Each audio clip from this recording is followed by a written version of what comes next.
The movement toward equity is a very welcome change in the narrative around diversity and inclusion. And equity is recognizing that we don't all start from the same place, we don't all have the same experience, and it's not just about recruiting in a diverse team of people, it's really about understanding how we support the diversity of talent as it enters our workplace.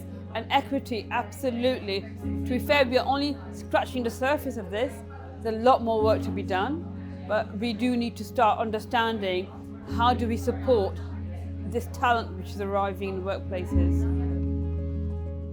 I graduated from university with a degree in psychology, and I was very fortunate to find a small software company who were looking for graduates who were not very, very technical, and there started my career. And I ended up with that role traveling around the world, and then moved on to a large US tech company. So 17 years of my career were in tech, and I was in and out of very large organizations, very different cultures, and without knowing it, I was learning how to navigate different systems.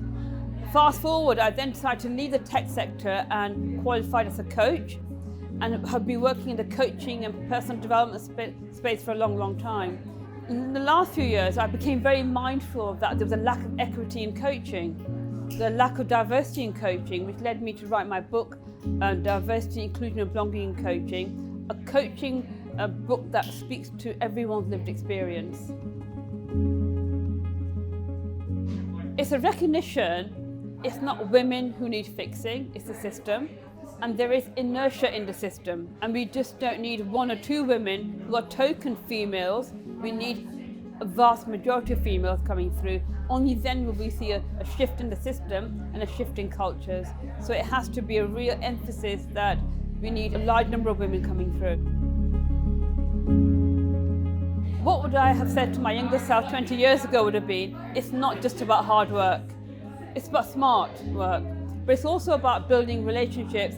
It's who you know, it's the networks, and most importantly, it's about having people in your network who have your back, who have shared values, and how do you nurture those relationships. So my success has come from my relationships as much as it's come from my hard work.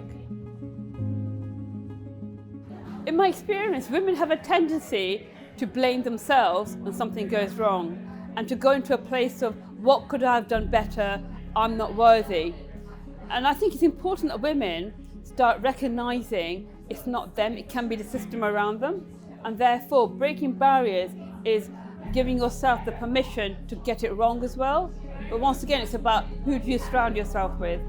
Who has your back? Who's in your network?